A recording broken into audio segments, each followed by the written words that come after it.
un thème très grand, Amen. très profond et très puissant. Amen. Je répète, c'est un thème très grand, très profond et très puissant. Amen. Je me disais, mais quand on a donné ce thème, je me disais, mais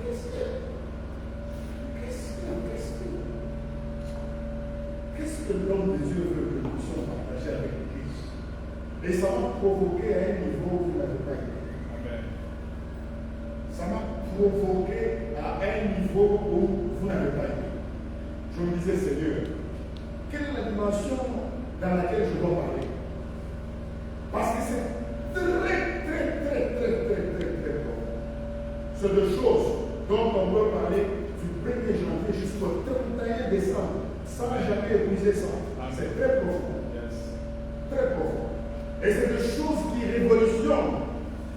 Lorsque quelqu'un comprend ces choses, ça marche avec Dieu, sera révolutionné. Amen. Amen. Même sa manière de voir le monde tout autour de lui va être révolutionnée. Amen.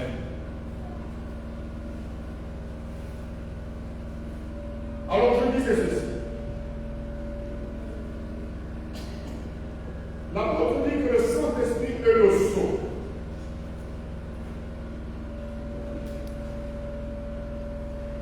Lorsqu'il a parlé du sceau, les gens de son époque, les gens de sa période, les gens qui vivaient dans son contexte, ont compris quatre choses. Aujourd'hui, nous allons parler de trois choses. La première des choses, le sceau, c'est une marque, un signe qui témoigne de l'appartenance à l'époque de l'Église primitive, dans leur culture. Les dignitaires, les rois, les gouverneurs, les autorités, les riches, les gens marquaient les choses qui leur appartenaient d'un sceau qui portait leur marque pour témoigner, pour attester que la chose lui appartient. Est-ce que vous m'avez saisi? Amen. Nous sommes chez Adja. Nous sommes chez Nous sommes chez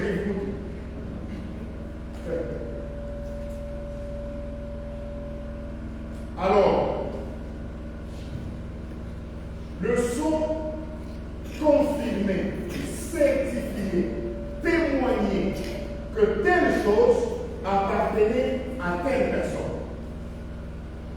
Alors, il y a l'apôtre, en parlant aux chrétiens, il voulait que ceci. Il dit, lorsque vous avez cru,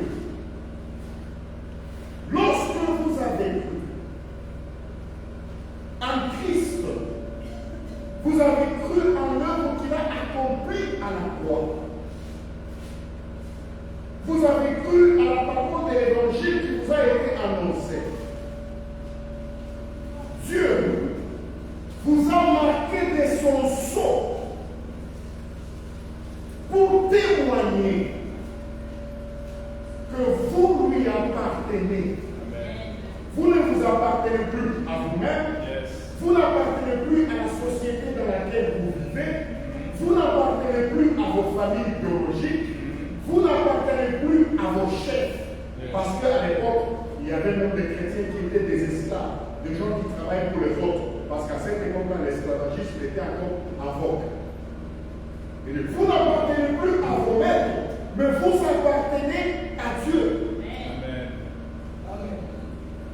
C'est la première des choses qu'il a dit. Ainsi, les enfants de Dieu, parce que je sais qu'il y a beaucoup de gens qui confondent le Saint-Esprit aux manifestations du Saint-Esprit. Il y a beaucoup de gens qui ne comprennent pas encore ce que c'est que le Saint-Esprit, qui le confondent souvent aux manifestations. Le parler en langue, c'est une manifestation du Saint-Esprit. La prophétie, c'est une manifestation du Saint-Esprit. La parole de connaissance, c'est une manifestation. Ça, ce ne sont que des manifestations. Il y a plus grand et plus profond que ces choses.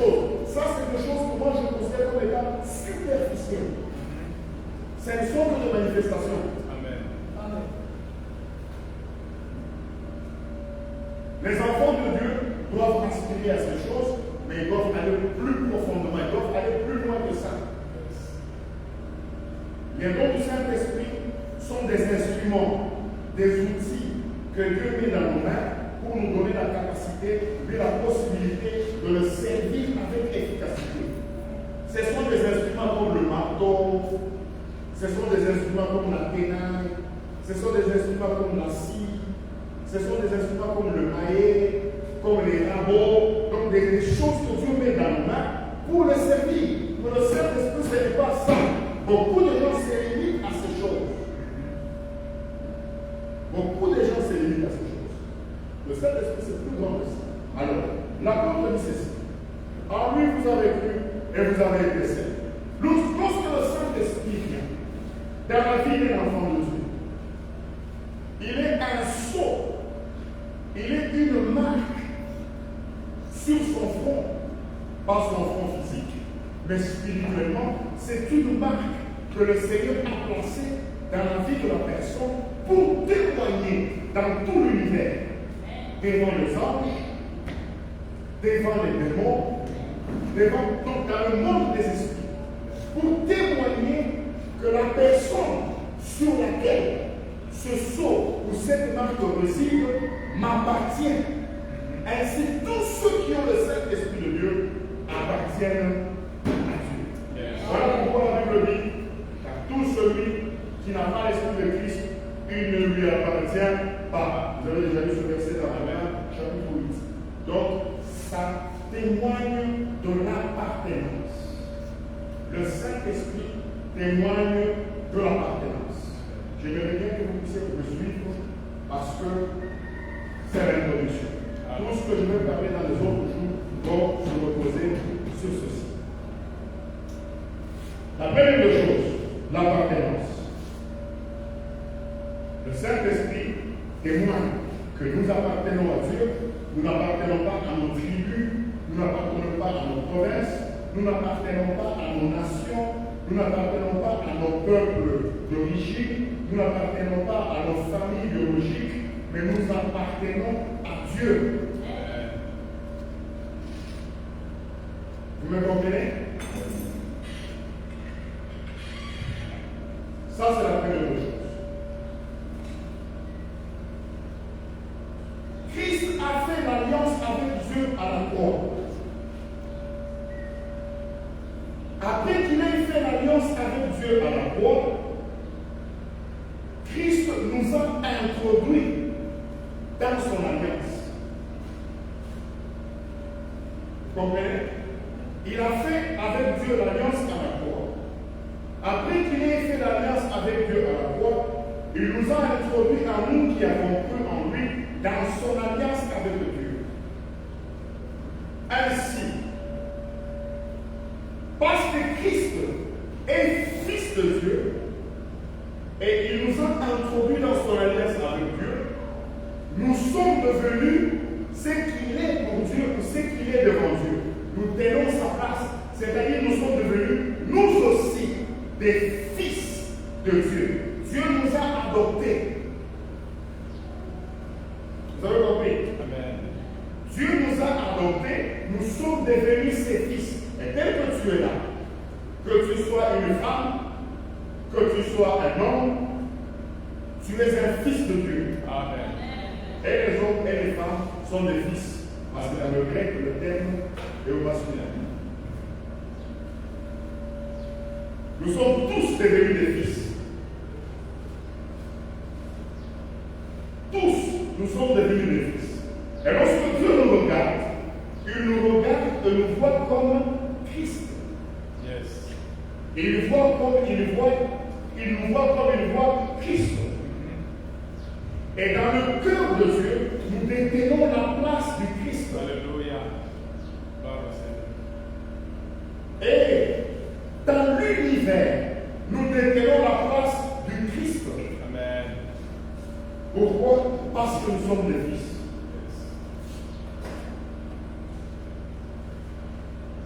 Dans Galates chapitre 4, verset 6, l'apôtre Paul train de dire ceci. Il dit ceci. Il dit, parce que vous êtes des fils, vous l'Église, vous le peuple de Dieu, vous les croyants, parce que vous êtes des fils, Dieu a envoyé dans vos cœurs l'esprit de son Fils, lequel crie Abba, Père. Alléluia. Parce que nous sommes fils, Dieu a envoyé dans nos cœurs l'esprit de Fils, c'est-à-dire le Saint-Esprit. Le Saint-Esprit, quand il vient habiter en nous, il vient en tant qu'esprit de Fils. Et cet esprit de Fils en nous crie Abba, Père. Alléluia. Et dans Romains chapitre 9, c'est l'apôtre, chapitre 8, l'apôtre Paul dit, par le Saint-Esprit, nous aussi, nous crions Abba, Père. D'abord, c'est l'Esprit qui crie Abba, Père en nous. Pourquoi? Parce que le Saint-Esprit confirme, comme l'apôtre Paul le dit, il confirme, il atteste à notre esprit, il parle dans notre esprit pour convaincre à notre esprit que nous sommes fils de Dieu. Alléluia. Gloire à Jésus. Et parce qu'il habite en nous, il nous donne la capacité à nous aussi de crier Abba, Père. Abba, c'est le terme araméen. En araméen, le terme là veut dire Père. Ça veut dire papa. Ça veut dire papa. Alors, quand vous lisez ce verset plutôt, vous aurez comme l'impression que l'apôtre Paul a fait une tautologie. Mais ce n'est pas une tautologie. Ici, l'apôtre voulait tout simplement montrer que parce que le Saint-Esprit de Dieu habite en nous, nous avons une relation intime, une relation d'intimité avec Dieu. Lorsque vous allez, par exemple, à un pays anglophone, en Afrique du Sud, en Zambie, partout là, il y a un terme affectionné qu'on utilise lorsqu'on parle à son père. Hein? Parce que si chez nous au Congo, tout celui qui passe sur le carnaval comme ta papa, il y en a le papa. Mais chez les anglophones, c'est pas ça. Chez les anglophones, quand on dit dad, c'est la personne avec qui on a une relation intime.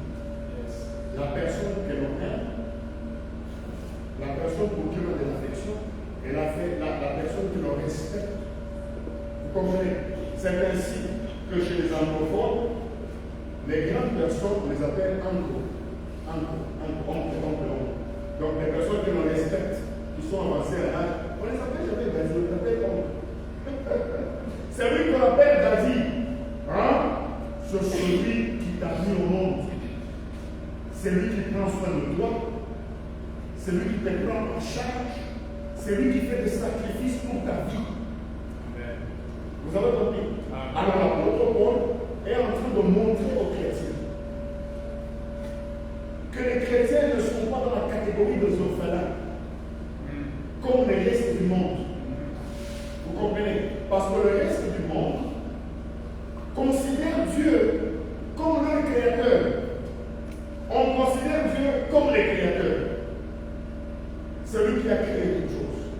Il règne, il domine au-dessus de toutes choses. Mais ce Dieu-là est très très loin de nous. Et ce Dieu ne fait que ce qu'il veut. Parce que personne ne peut lui imposer quoi que ce soit.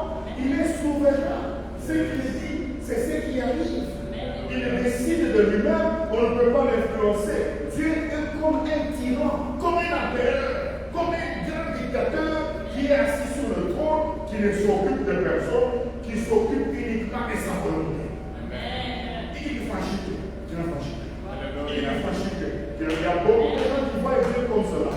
L'apôtre Paul dit non. Dieu, c'est un papa.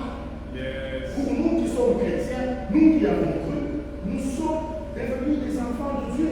Merci. Nous sommes devenus ses fils. Nous sommes ses fils. Il a envoyé dans nos cœurs l'esprit de son fils. Et cet esprit habite en nous. Et parce que cet esprit habite en nous, nous aussi, nous pouvons la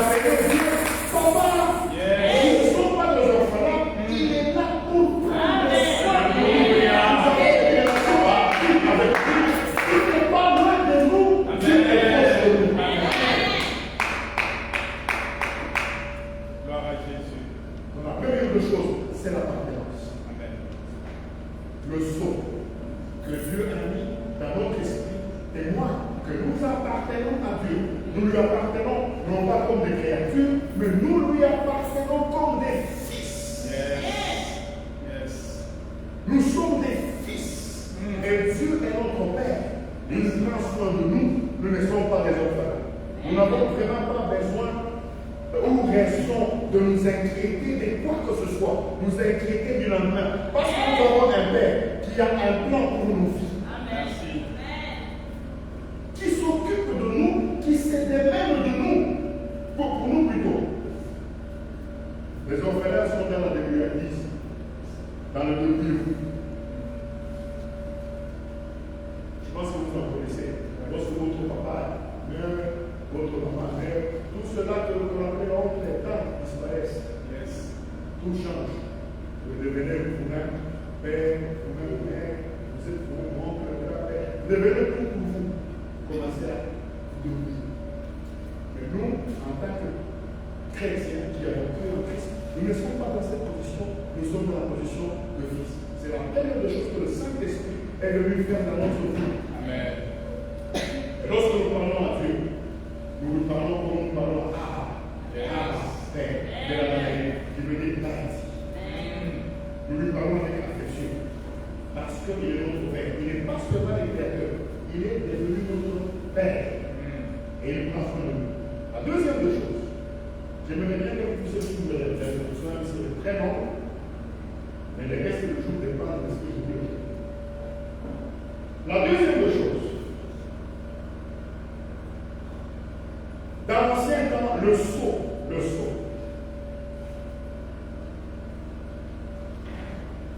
on le mettait pour marquer ou témoigner ou certifier l'authenticité. L'authenticité. Lorsque l'on vous donne une lettre dans une enveloppe, on ferme l'enveloppe, on prend le sceau, on met. Le sceau témoigne de la provenance et de l'authenticité. Tout document de l'État qui n'a pas le sceau de l'État n'est pas authentique. Tout bulletin de l'école qui n'a pas le sceau de l'école n'est pas authentique. Amen. Tout relevé de compte de l'université qui n'a pas le sceau de l'université n'est pas authentique. Il ne provient pas de l'université.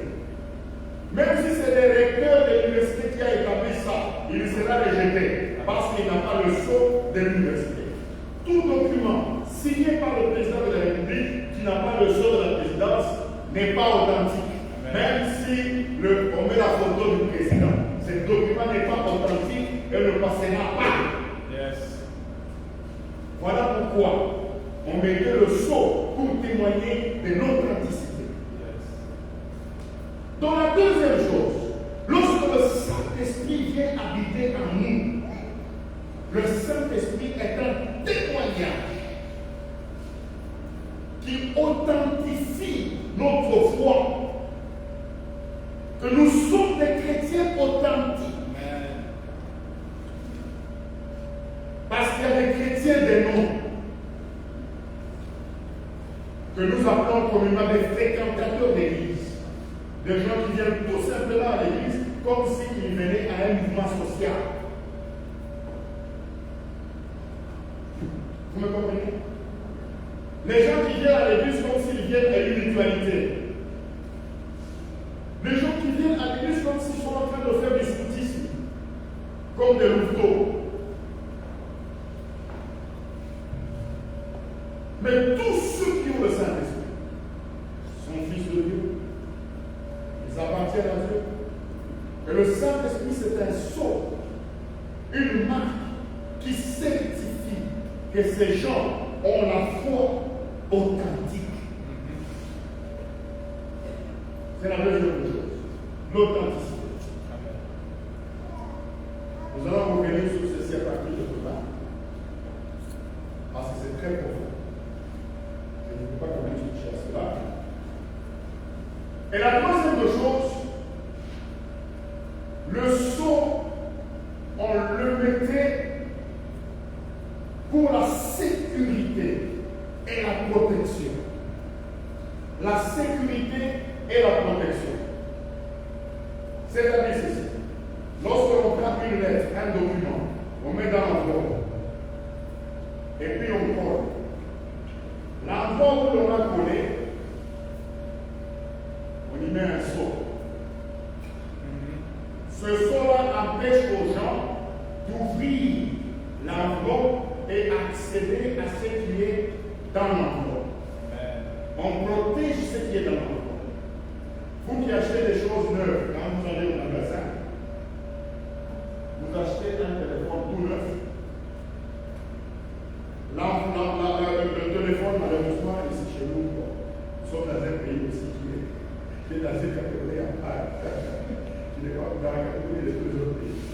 Et ici, c'est une chose compliquée. Alors, lorsque l'on vient vous donner un téléphone qui est dans un carton ouvert, ne prenez pas ce téléphone, parce qu'on a déjà ouvert. Lorsqu'on vous vend un téléphone, vous devez vous-même ouvrir les cartons et faire sortir le téléphone. Le carton doit être scellé. Il y a quelque chose que l'on colle. Vous avez vu ça? Oui, ça c'est une pratique qui date de très longtemps. C'est ça l'image du sceau.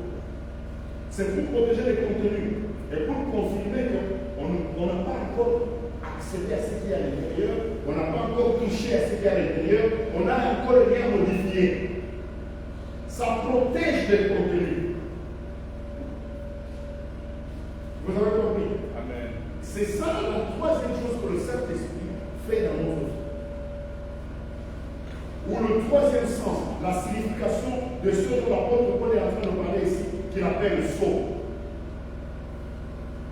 Lorsque nous croyons, nous recevons le Saint-Esprit.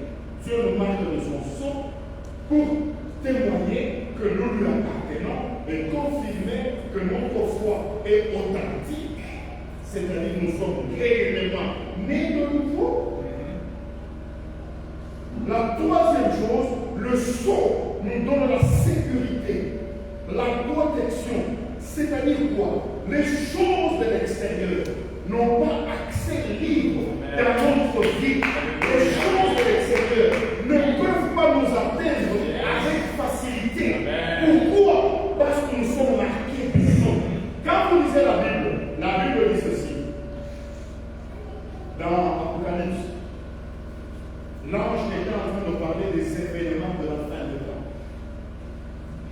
La période de la tribulation, de la persécution, la période la plus critique de l'histoire de l'humanité, où il y aura beaucoup de souffrances et les activités démoniaques seront très intensifiées.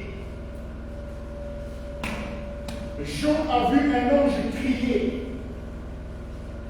demandant aux esprits d'arrêter d'abord, d'attendre d'abord, jusqu'à ce que tous les enfants de Dieu, le peuple de Dieu, puissent d'abord être marqués du sceau de Dieu. Et tous ceux qui étaient marqués du sceau de Dieu étaient mis à l'écart. C'est à la manière de ce qui s'était passé en Égypte. Lorsque l'ange de la mort a été libéré en Égypte, il est entré pour aller détruire tous les enfants premiers-nés des Égyptiens. La Bible dit que Dieu avait ordonné à Moïse d'ordonner aux enfants d'Israël de mettre du sang, le sang de l'agneau qui devait être égorgé, mettre le sang au linteau de toutes les portes, de manière à ce que, lorsque le jugement va passer avec l'ange de la mort, lorsque cet ange verrait le sang au linteau des portes, il va sauter cette maison. C'était une marque qui disait interdit. Amen. Il est interdit d'entrer ici. Yes. La mort doit contourner. La mort doit passer outre. Amen. Le jugement doit passer ailleurs. Ici, il y a quelqu'un qui appartient à Dieu. Amen. Il y a quelqu'un qui est dans l'alliance avec Dieu. Il y a quelqu'un qui est sous la protection de Dieu. Il y a quelqu'un qui est épargné par la colère de Dieu. Amen. On ne peut pas toucher la personne ici. Amen. Amen. C'est la troisième chose que ce sceau signifie. Amen. Lorsque vous avez le Saint-Esprit, c'est-à-dire Dieu vous a marqué de son sceau, vous êtes en sécurité. Yes. Et vous êtes sous sa protection. Vous êtes à l'abri du Très-Haut, Yes. à l'ombre du Tout-Puissant. Sous ses ailes, les choses de l'extérieur ne peuvent pas vous atteindre. Alléluia. Gloire à Dieu. N'ont pas d'autorisation, n'ont pas d'accès à votre vie. Écoutez, la Bible dit que Dieu est le maître de circonstances et de temps. C'est-à-dire, les circonstances positives et les circonstances négatives de la vie d'un enfant de Dieu sont au contrôle de Dieu. Quand on dit qu'il est maître, c'est-à-dire que ces circonstances sont dans ses mains et Dieu les manipule Yes. à son gré. Quand il y a des choses positives, elles sont là parce que Dieu les a acceptées. Il les a manipulées, il les a autorisées. Il a permis à ces choses-là de se manifester. Quand il y a des choses négatives, elles sont là parce que Dieu les a ordonnées. Dieu les a acceptées. Dieu a permis à ce que ces choses se manifestent. C'est pourquoi le prophète Jérémie dans le livre de Lamentation, quand il est en train de pleurer sur son peuple, dit, qui dira que le malheur arrive à une vie sans que l'Éternel n'en soit l'auteur, c'est-à-dire sans que Dieu ne puisse permettre, ne puisse accepter à ce que ce malheur puisse arriver. Tout ce qui arrive dans la vie des enfants de Dieu, bon ou mauvais, est permis par Dieu. Amen. Dieu ne permet pas rien de mal. Yes. Parce qu'il est le maître. Il est celui qui contrôle les choses positives et les choses négatives. Toutes les circonstances de la vie, Dieu les contrôle. Amen. Même les clashs d'avion, même les accidents de voiture, Dieu les contrôle. Même les embouteillages, Dieu les contrôle. Un esprit peut être en train de vous attendre à l'entrée de la vie. De 15h à 17h. Dieu organise une circonstance au niveau des voilà, vous êtes bloqué dans l'embouteillage. Amen. C'est tout. Jusqu'à l'esprit se déplace et Dieu vous laisse entrer dans la vie. Voilà pourquoi les enfants de Dieu doivent apprendre à faire confiance en Dieu en toutes les choses. On doit faire confiance en Dieu en toutes les choses. Dieu pourrait que ça se traîne, Dieu pourrait que toi ça ne marche pas. Et c'est parce que tous les temps, toutes les saisons, toutes les circonstances sont dans sa main et sont sous son contrôle. Pourquoi nous lui appartenons, nous avons le souffle. Après nous, j'avais besoin de lui. Achille. Amen.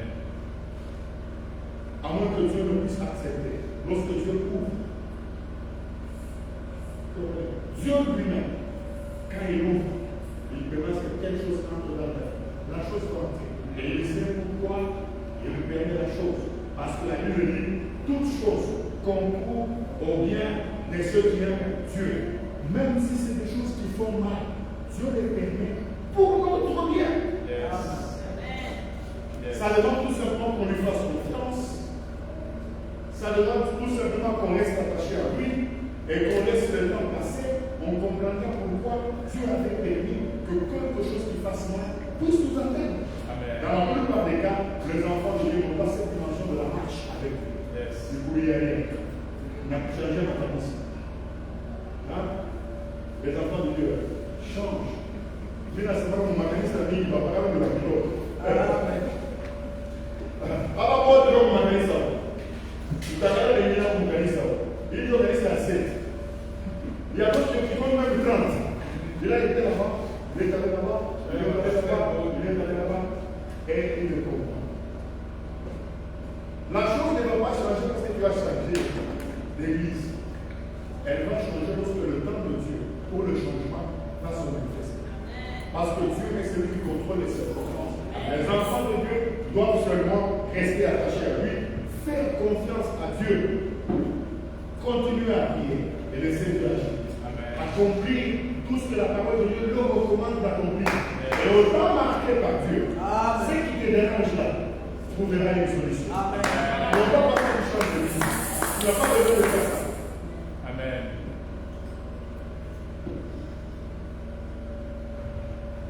Ça, c'est la troisième chose. Je reprends ce que je disais. Je disais ceci, le Saint-Esprit, c'est un sceau. avec lequel Dieu nous a marqués. Il signifie trois choses. La première des choses, le Saint-Esprit signifie que nous appartenons à Dieu. Nous ne sommes pas des enfants de la rue, nous ne sommes pas des orphelins, nous avons un Père. Et ce Père-là, c'est Dieu, le Créateur de toutes choses, est devenu notre Père. Nous sommes des fils. Nous sommes des fils parce que le Saint-Esprit de Dieu habite en nous. La Bible dit, il a envoyé l'Esprit et son Fils. Et retenez qu'être fils de Dieu, c'est la position la plus élevée dans tout l'univers. Amen. Il n'y a pas de plus grande position que la position de fils. Parce que Dieu lui-même, en tant que créateur de toutes choses, quand il est entré dans la création, il est venu comme un fils. Yes. Dieu est venu comme un fils. Et c'est cette position des fils que Dieu nous donne. L'écrivain aux Hébreux dit ceci: auquel des anges Dieu a-t-il jamais dit, tu es mon fils, je t'ai engendré aujourd'hui? Quel est cet ange à qui Dieu a déjà dit, tu es mon fils? Auquel? Mais nous sommes fils de Dieu à cause du Christ. C'est la position la plus élevée et la position la plus privilégiée. Amen. La plus privilégiée. Si l'Église de Dieu comprend cela, ces choses, la marche de l'Église, même les prières vont changer. Amen.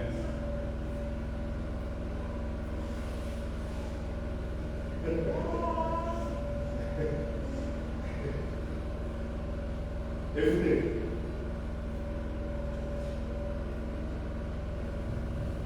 au Moyen-Orient, moi je parle beaucoup de Seigneur, peut-être que je parle de l'autre aussi. Au Moyen-Orient, je vais terminer ici là, cette introduction. Au Moyen-Orient, ils ont une culture. Dans leur culture, lorsqu'un père se promène avec ses enfants, ou lorsqu'ils se mettent en réunion de famille, en train de parler, en train de discuter, vous allez voir les enfants se mettre autour de leur père. Celui que vous allez voir s'asseoir à la droite de son père, celui-là, c'est le fils aîné. Celui-là, il est l'aîné.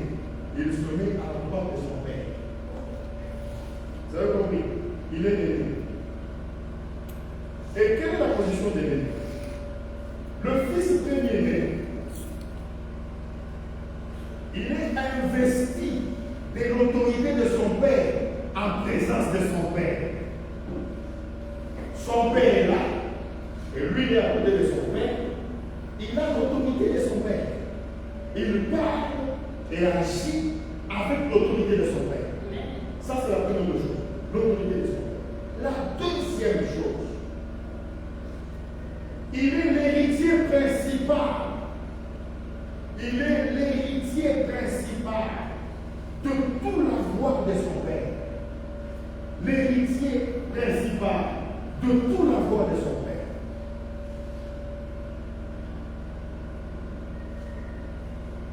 Maintenant, la Bible parlant de nous, la Bible dit ceci. Nous avons cru, Jean chapitre 1 verset 12, à tous ceux qui l'ont reçu, c'est-à-dire tous ceux qui ont cru en Jésus, qui l'ont reçu comme leur Seigneur et Sauveur personnel, à tous ceux qui l'ont reçu, il leur a donné, c'est-à-dire la parole, elle leur a donné le Christ, il leur a donné le pouvoir de devenir enfants de Dieu.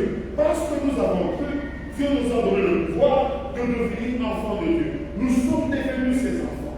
Et parce que nous sommes fils, Galate dit, il a envoyé dans votre esprit l'esprit de son fils, lequel crie à la Père.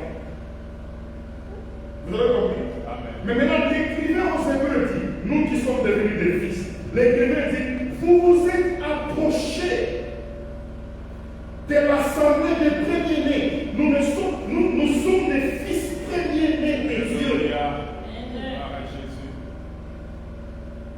Et ça, c'est la prophétie d'Israël.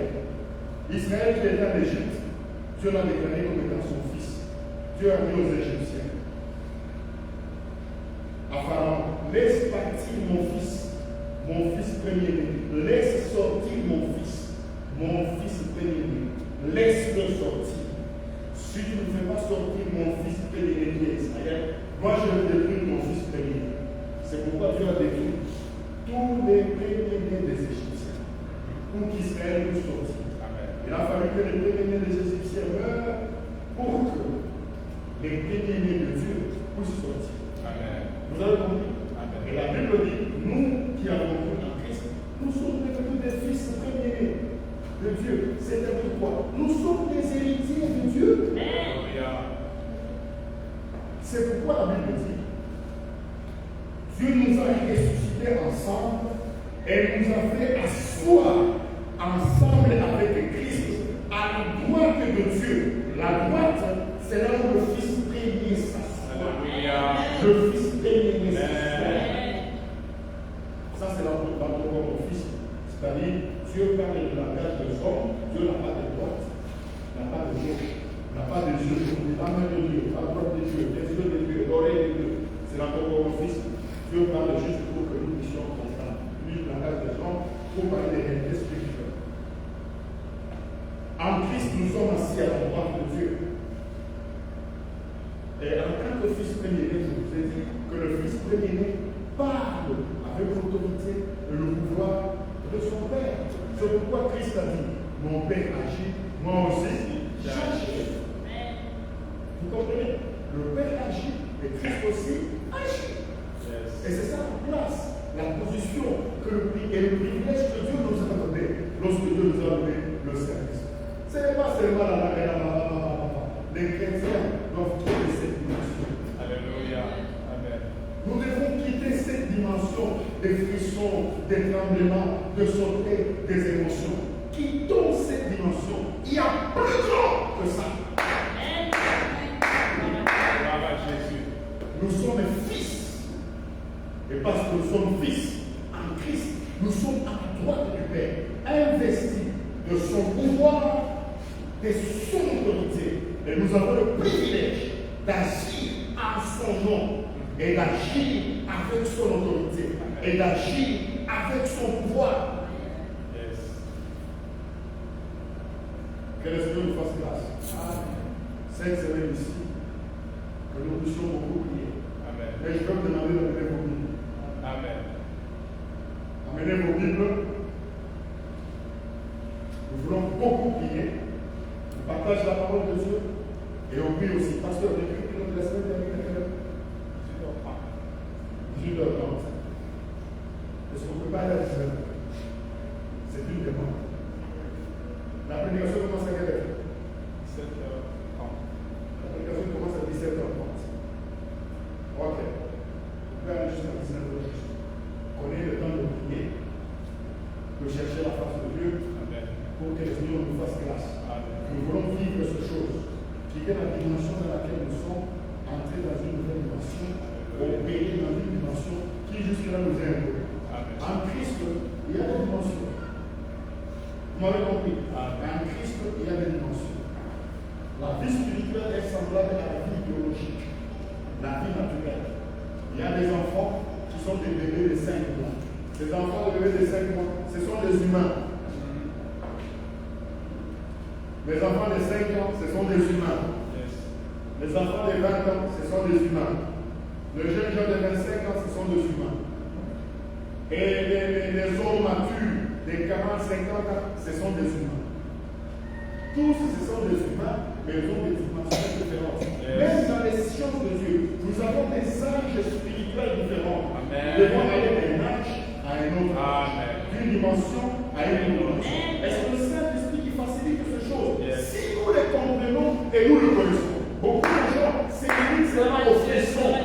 C'est pourquoi ils nagent dans la même dimension des années et des années. C'est très profond. Que Dieu nous fasse la grâce cette semaine. C'est un thème très important, très profond, je dis, et très puissant. Amen. Très profond et très puissant. Amen. J'aurai le temps de parler lentement, sans crier, sans aller trop vite, pour que nous puissions comprendre la pensée de Dieu, afin que nous puissions prier. Ne prions pas sans intelligence. Malheureusement, beaucoup de chrétiens prient sans intelligence. Quand il dit l'autre dit chouka, qui nous a dit que l'autre a dit quoi chouka? L'autre a dit que l'autre a dit. Tu es en train de prier à Dieu, c'est comme si Mungu est au 1 million de kilomètres. Mungu est au combien? Non, Mungu est au dernier. Écoutez ce que Jésus dit. Jésus dit ceci: nul n'est monté au ciel si ce n'est celui qui en est descendu, le Fils de l'homme qui est dans le ciel. C'est-à-dire quoi? Il dit, allez, on est terminé. Anna. Ici, pourquoi on a les choses là? Pourquoi les choses là? Lui, Jésus, le Fils de l'homme. Pendant qu'il parlait avec le Fils de l'homme, il était où? Hein? Il était où? Il était sur la terre. Vous n'avez pas saisi ce qu'il a dit.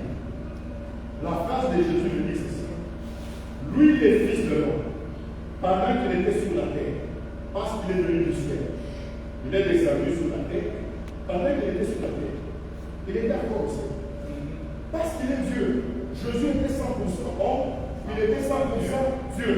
En tant que Dieu, Jésus était le représentant de la divinité auprès des hommes. Il représentait Dieu devant les hommes.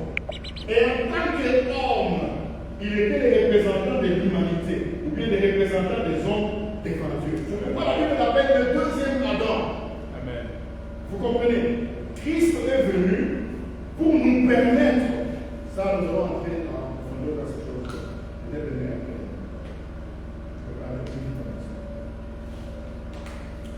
Alors nous devons prier avec intelligence. Le Saint-Esprit est dans tous ceux qui sont nés de nouveau. Il est déjà là. Yes. Écoutez, qui a un bébé ici? Maman, vous voulez que vous le